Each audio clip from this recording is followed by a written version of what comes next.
ननद मेरी खाली है। कहते हैं अक्सर ननद अपनी भाभीियों का जीना हराम करके रखती है, पर सलोनी के साथ तो कुछ अलग ही चल रहा था, क्योंकि यहाँ सलोनी अपनी भाभीियों से परेशान थी। और ऐसा क्यों था, चलिए अब खुद ही देख लीजिए। ऐसे ही एक दिन सलोनी की भाभी मंजू रसोई में खाना बना रही होती है और खाना बनाते हुए सलोनी को आवाज लगाती है, सलोनी जरा इधर तो आना। हाँ भाभी, बस अभी आई। सलोनी जो कि खाना खा रही थी, वो अपनी भाभी की आवाज सुनकर तुरंत रसोई में जाती है। क्या हुआ भाभी, आपने मुझे आवाज दिया? सलोनी तुम खाली बैठी हो ना, तुम्हारे भैया आ गए, हाथ मुंह धोकर बस आते ही होंगे, उनके लिए खाना लगा दो। पर भाभी भैया को तो आने में समय लगेगा और मैं खाना खा रही थी, भैया को आ जाने दो ना, उसके बाद लगा देती हूँ। क्या सलोनी, हर समय तो तुम खाती ही रहती हो, और तुम जानती हो ना तुम्हारे भैया कितना गुस्सा करते हैं। मैं यहाँ खाना बना रही हूँ, अगर मुझे रोटियां ना बनानी होती तो मैं खुद ही लगा देती, थोड़ा बहुत तो काम करवा दिया करो। अब बेचारी सलोनी खुद खाना ना खाकर पहले अपने भैया को खाना देती है और अनुराग के खाना खाने के बाद खुद खाने के लिए बैठती है कि फिर से मंजू उसे आवाज देती है और रसोई में बुलाती है।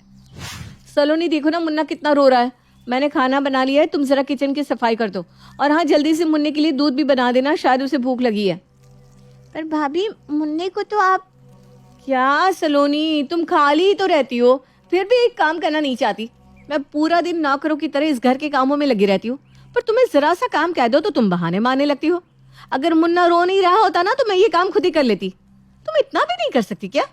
नहीं भाभी, ऐसी बात नहीं है, मैं कर लूंगी, आप मुन्ना के पास जाओ, वो रो रहा है। अब सलोनी खाना न खाकर पहले अपने भतीजे के लिए दूध बनाती है और फिर किचन की सफाई करती है। सारा काम होने के बाद सलोनी खाना खाकर सोने जाती है कि तभी एक बार फिर से मंजू सलोनी को काम दे देती है। सलोनी, मुन्ना मेरी गोद में सोया हुआ है, अगर मैंने इसे नीचे रख दिया तो उठ जाएगा, तुम जल्दी से मेरा बिस्तर ठीक कर दो और मुन्ने का भी बिस्तर लगा दो। पर भाभी मुन्ना तो झूले में सोता है ना। नहीं, अब मैं मुन्ना को अकेले झूले में नहीं सुलाऊंगी, क्योंकि रात को मुन्ना उठता है और मुझे पता भी नहीं चलता। अब तुम बातें मत करो ना, ये छोटा सा काम दिया है मेरा, कर दो ना, कितनी थक गई हूं मैं।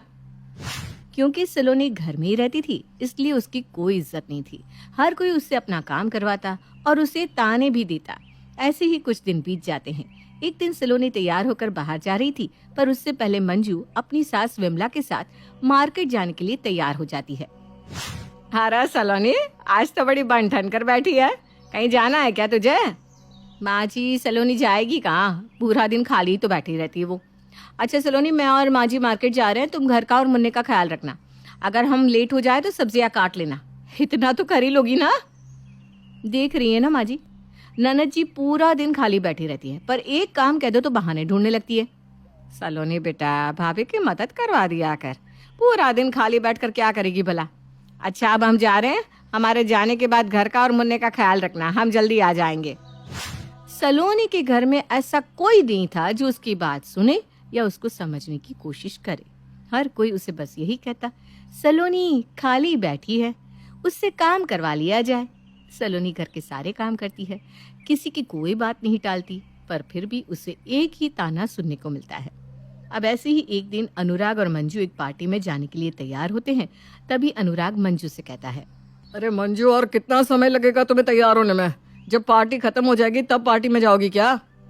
हाँ हाँ, आप तो बोलोगे ही ना, आपको तैयार होने में समय ही कितना लगता है, पर मुझे तो घर बच्चा सब देखना होता है। पहले घर का काम किया, फिर खुद तैयार हुई, और अब मुन्ना को तैयार कर रही हूँ। मुन्ना को बाहर ले जाने की क्या जरूरत है? मुन्ना अभी बहुत छोटा है, उसे बाहर कौन संभालेगा? हम दोनों अकेले पार्टी में जा रहे हैं, मुन्ने को तुम सलोनी को दे दो, वो संभाल लेगी। दोनों बुआ भतीजा खेलते रहेंगे आपस में, वैसे भी सलोनी खाली ही तो रहती है। सही कह रहे हैं आप, पार्टी में मुन्ना को लेकर मैं भी परेशान हो जाऊंगी, घर में सलोनी खाली ही तो बैठी रहती है, मुन्ना उसी को दे देती हूँ। अब मंजू अनुराग के साथ बाहर पार्टी में तो चली जाती है, पर अपने मुन्ने को अपनी ननद के हवाले कर जाती है। इसी तरह से कुछ दिन बीत जाते हैं और एक दिन घर में कुछ मेहमान आते हैं। मेहमानों के आने के बाद मंजू सारे काम सलोनी से करवाती है, पर फिर भी मेहमानों के सामने अपनी ही तारीफ करती रहती है। अब क्या बताओ शीला भाभी आपको, मेरी भाभी तो मुझसे इतना काम करवाती थी कि कुछ पूछो ही मत, पर मैं अपनी ननद से कुछ नहीं करवाती, और करवाऊं भी क्यों, कुछ ही दिन का तो आराम है बेचारी के पास, कल को शादी हो जाएगी तो ससुराल ही तो संभालेगी ना, इसलिए घर में ना खाली बैठी रहती है, पर उसे कोई कुछ नहीं कहता। ये तो बहुत अच्छी बात है दीदी, पर मेरी तो कोई ननद ही नहीं है, और मैं यहाँ से गुजर रही थी तो सोचा कि आपसे भी मिलती जाऊं। अरे ऐसे कैसे चलती हो? चाची जी वैसे भी तुम्हें हमारे घर आने नहीं देती, कभी कभी तो आती हो।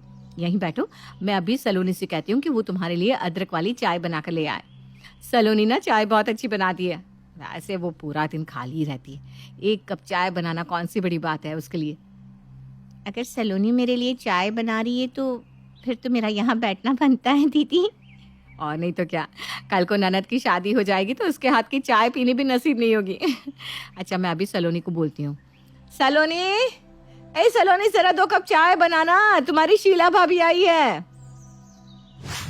मंजू बिना कुछ सोचे समझे सलोनी को काम पर लगा देती है, जबकि उस समय सलोनी अपने कॉलेज के किसी एग्जाम की तैयारी कर रही होती है। पर सलोनी की कोई सुनता ही नहीं, इसलिए बिना कुछ कहे चुपचाप सलोनी चाय बनाने के लिए चली जाती है। ऐसे ही एक दिन सलोनी आराम से टीवी देख रही थी और मंजू बार बार सलोनी को आवाज दे रही थी, पर सलोनी टीवी देखने में इतनी बिजी थी कि वो अपनी भाभी की बातों पर ध्यान ही नहीं देती और मंजू सारे गंदे कपड़े लाकर सलोनी के ऊपर फेंक देती है। भाभी ये कैसी हरकत है? आप देख रही है ना मैं टीवी देख रही हूँ। हाँ देख रही हूँ, तुम टीवी देख रही हो, इसीलिए तो सारे गंदे कपड़े तुम्हारे ऊपर फेंक दिए। अरे मैंने मशीन लगाई है, कब से तुम्हें आवाज दे रही हूँ कि गंदे कपड़े लेकर आ जाओ, पर तुम्हें तो टीवी देखने से फुर्सत ही नहीं है। खुद तो पूरा दिन खाली बैठी रहती हो और दूसरों के काम में भी अड़चन पैदा कर देती हो। तुम अगर मेरे घर के काम में थोड़ी सी मदद कर दोगी तो तुम्हारा कुछ बिगड़ जाएगा क्या? बस करो भाभी, हर समय आप और पूरा परिवार मुझे यही कहता है मैं खाली बैठी रहती हूँ, खाली बैठी रहती हूँ। माना कि मैं घर में रहती हूँ पर खाली नहीं रहती। आप मुझे जो काम देती हो मैं सारे काम करती हूँ। टीवी भी मैं आपका काम करने के बाद ही देखने के लिए आई हूँ। माँ जी, अनुराग जी, इधर आइए, देखिए तो सलोनी की कितनी जुबान खुलने लगी है। पूरा दिन घर पर खाली बैठी रहती है, इसलिए इसकी जुबान इतनी खुलने लगी है। मंजू छोटी सी बात को बड़ा बना देती है और पूरे परिवार को इकट्ठा कर लेती है। पूरा परिवार मिलकर अब सलोनी को ही खरी खोटी सुनाने लगता है। सलोनी अपने घर वालों की इन हरकतों से परेशान हो चुकी थी, इसलिए अब वो फैसला करती है कि वो शादी करके यहाँ से चली जाएगी और बिना डर और शर्माए आज सलोनी अपने मन की बात अपने घर वालों से कह देती है। मैं थक चुकी हूँ आप लोगों की बातें सुन सुन के। मुझसे ही सारा काम करवाते हो और मुझे ही कहते हो कि मैं खाली बैठी रहती हूँ। भाभी रोटी बनाती है तो मुझसे सब्जियां बनवाती है, अगर भाभी सब्जी बनाती है तो सब्जियां मुझसे कटवाती है। अगर भाभी कुछ काम कर रही होती है तो मुन्ने को मैं संभालती हूँ। अगर भाभी मुन्ने को गोद में रखती है तो झाड़ू पोछा मुझसे करवाती है। बस बहुत हो गया, यहाँ भी काम करना है और ससुराल में भी काम करना है, तो इससे अच्छा है कि मैं ससुराल जाकर काम क्यों ना करूँ। आप लोग मेरी शादी करवा दो, वैसे भी मेरी उम्र हो गई है। सलोनी, कितनी बेशर्म हो गई हो तुम। देख रही हो माँ जी, भला कोई लड़की खुद अपनी शादी की बात करती है क्या, वो भी इस तरह से? भाभी मैं तो वैसे भी खाली बैठी रहती हूँ ना, अच्छा ही है ना, शादी करके यहाँ से चली जाऊंगी। अरे नहीं आ रही है मुझे कोई शर्म। बस सलोनी सही तो कह रही है, वैसे भी वो यहाँ कुछ करती है नहीं, ससुराल जाएगी तो घर संभालेगी। अगर ये चाहती है कि उसकी शादी हो जाए तो करवाई दो उसकी शादी। अपने घर वालों की बातों से सलोनी इतनी परेशान हो जाती है कि वो खुद ही अपने घर वालों से अपनी शादी की बात कर लेती है और बहुत जल्द शादी करके अपने ससुराल चली जाती है और इन तानों से छुटकारा भी पा लेती है। ये कहानी है कमला की। कमला के पिता का साया बहुत ही जल्दी उसके सर से उठ गया था। कमला बेटा क्यों इतना काम करती है? घर का काम, ऑफिस का काम, फिर पढ़ाई। कैसी बात कर रही हो माँ? घर का काम इसलिए करती हूँ कि मुझे अच्छा लगता है, ऑफिस का काम इसलिए कि मैं पढ़ी लिखी हूँ, और पढ़ाई इसलिए तो की जाती है कि हम आगे बढ़ सके। सब ठीक ठाक चल रहा था कि अचानक एक बार माँ की तबीयत खराब हो जाती है। अरे कमला की माँ, क्यों जवान बेटी को घर पर बिठा रखा है? शादी क्यों नहीं कर देती? अरे कहाँ से करूँ, शादी के पैसे नहीं हैं, कोई भी इससे शादी क्यों करेगा? अरे तो घर बेच दे, जो पैसा आए उससे ब्याह कर देना। माँ मान जाती है और घर बेचकर कमला की शादी रमेश से करवा देती है। शादी के कुछ दिन तो सब कुछ ठीक ठाक चलता है, पर 2 साल के बाद एक दिन। देख कमला, ये नौकरी वोकरी का बहाना नहीं चलेगा। घर पर रहकर पति की देखभाल कर। इतनी बड़ी बीमारी से जूझ रहा है तेरा पति, और ऊपर से आते ही बेटी हो गई। कमला को सास की बात से आश्चर्य होता है। वो समझ नहीं पाती कि उसकी सास क्या कह रही है। कैसी बीमारी है माँ जी? आप क्या बोल रही हैं? मेरी तो समझ में ही नहीं आ रहा। अरे तेरा पति रमेश, उसे बचपन से ब्रेन की समस्या है, तभी तो वो काम नहीं करता। उसे घर की दुकान खुलवा दी है। कमला को अब शौक लगता है। वो पति के पास जाती है और माँ की बात को पूछती है। हाँ तो क्या है, जिंदा तो रहूंगा ना कुछ साल और वैसे भी तो कोई हूर की परी तो थी नहीं कि कोई राजकुमार आता, समझे? सास और पति की बातों से कमला इतनी दुखी हो जाती है कि वो बच्ची को लेकर माँ के पास आ जाती है। क्या हो गया कमला?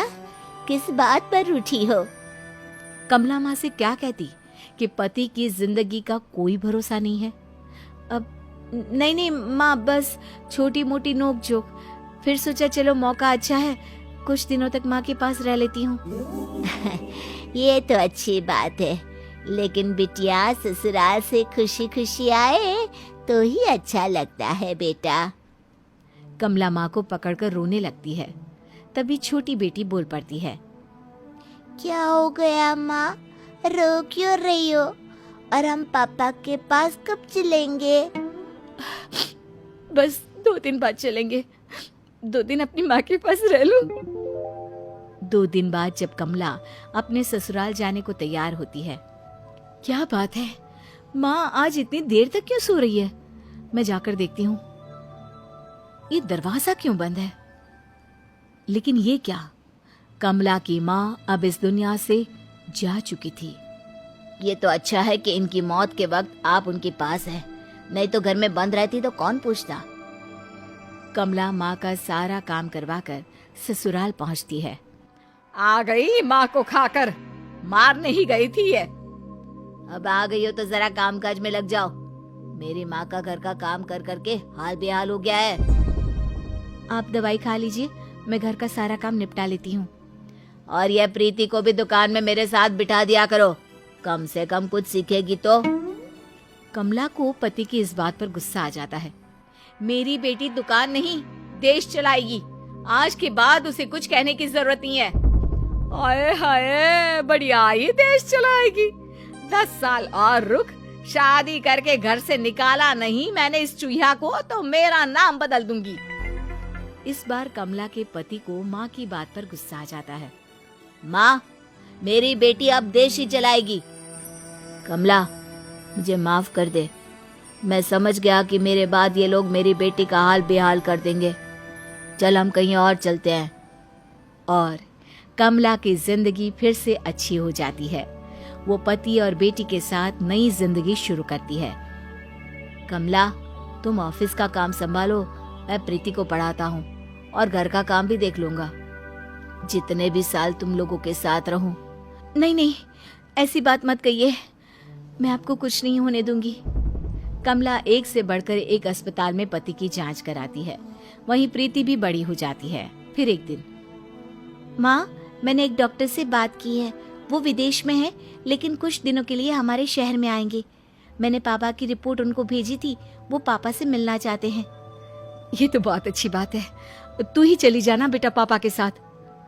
नहीं कमला, मैं तुम्हारे बिना नहीं जाऊंगा। वैसे भी प्रीति की परीक्षा है, वो पास हो गई तो डीएम बन जाएगी। फिर तो मैं आराम से मर भी जाऊं तो कोई चिंता नहीं। देखिए, मैंने कहा है ना ऐसी बात मत करिए। यहाँ के डॉक्टर ने आपको अब तक ठीक रखा है, आगे भी ठीक होगा।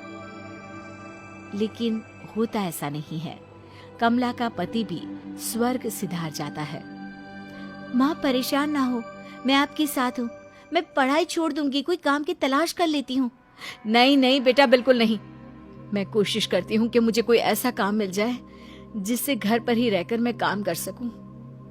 लेकिन फिर एक दिन, प्रीति, मुझे एक स्कूल में काम मिल गया है, साथ ही वो लोग मुझे हॉस्टल भी दे रहे हैं। अब हम दोनों वहीं रहेंगे। दोनों माँ बेटी हॉस्टल में चले जाते हैं, जहाँ प्रीति पढ़ाई करती और घर पर रहती, तो माँ स्कूल की पढ़ाई करवा के वक्त पर घर आ जाती। न जाने भगवान ने क्या लिखा है, दुख खत्म ही नहीं हो रहा है।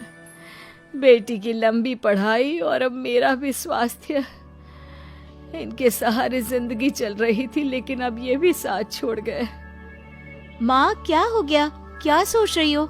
हाँ, कुछ नहीं बेटा, तेरी परीक्षा थी ना, कैसी हुई? तेरे पिता का सपना था कि तू देश चलाए। तुझे पता है, तेरी दादी को भी तेरे पिता ने सिर्फ तेरे लिए ही छोड़ा था। जो काम मैं न कर पाई वो तूने तब कर दिया था, जब तू ठीक से चल भी नहीं पाती थी। मैं जानती हूँ माँ, और मैं पूरी कोशिश कर रही हूँ। तेरे और पापा के बलिदान को मैं खाली नहीं जाने दूंगी। फिर वो दिन भी आ जाता है जब दोनों के दिन बदल जाते हैं। माँ, मैंने परीक्षा पहले रैंक में पास कर ली है। अब आपका और पापा का सपना पूरा हो गया। मैं अब देश संभालूंगी माँ। अरे जीती रहे मेरी बेटी, अब मैं तेरे पिता के पास आराम से जा सकती हूँ। प्रीति माँ को अपने मेडल मिलने वाले कार्यक्रम में ले जाती है और अपनी माँ की कहानी लोगों को बताती है। फिर एक दिन, माँ, ये फिल्म के बहुत बड़े डायरेक्टर हैं। ये आपके जीवन पर अपनी अगली फिल्म बनाना चाहते हैं और इसी सिलसिले में आपसे बात करना चाहते हैं। मेरे जीवन पर? लेकिन मैंने तो कुछ किया ही नहीं। इतने अभाव में जब आदमी टूट जाता है, आप अपने लक्ष्य में खड़ी रही, डटी रही, ये क्या कम है कमला जी? प्रीति कमला की ओर सम्मान से देखती है और कमला को लगता है अब तक जीवन में उसने जो भी बलिदान दिए थे वो सब आज सार्थक हो गए।